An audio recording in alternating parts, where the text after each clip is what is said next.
About a month ago, as you can see right here, I published this chart in a different channel, the Technical Analysis Institute channel. And today I want to show you exactly what happened after this publication. Okay, at that point, let's look at the labels that I used. I use a 1 here, a single number, 2, and then we have a 1, 2, 3, 4, 5, 4, 3 in a single number, wave 4. And at that point, we were looking for 1, 2, 3, 4, the fourth wave, taking the shape of a triangle and expecting a last move to the upside to complete that wave 5 of 5. Obviously, thereafter, after we have 5 waves, we would expect a move to the downside. And today, I want to show you exactly what happened. So here is the chart of today.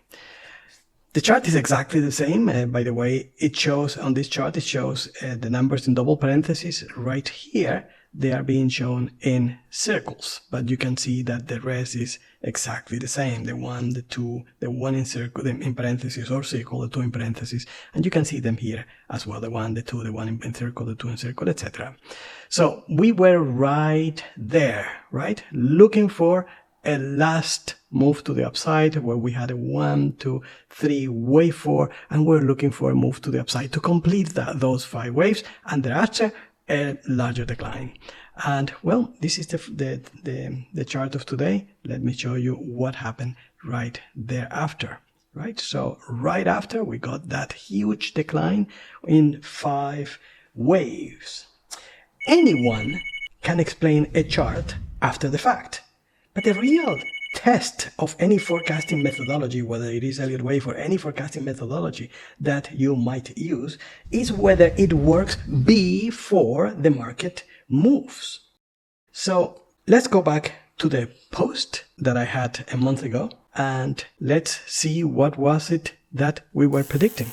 Obviously, it was a fourth wave here, predicting a last move to the upside before encountering that large decline, which had to break this lower boundary of the trend channel. And as you can see in the chart, in today's chart, that's exactly what happened. With the break of that, we saw that large decline, right? So notice something.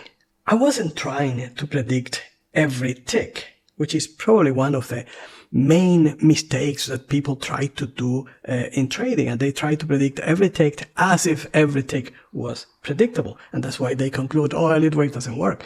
It doesn't work because you try to predict every tick. That is not possible. And I wasn't trying to predict the news either. At this point, I wasn't thinking of the war with Iran or anything like that. I wasn't trying to predict if they were going to fire back or if they were going to be attacked again. I wasn't trying to predict any of those things.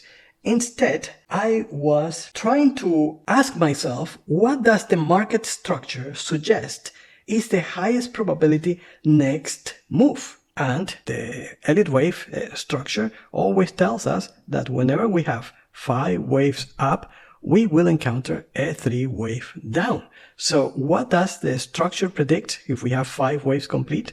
Well, we predict a 3 wave to the downside. And that's exactly what we were trying to explore here. We had those 5 waves identified, and what we were expecting, well, those 3 wave moves to the downside, which we believe are still in progress. And prices did exactly what the Elliott Wave script suggested. Notice something interesting.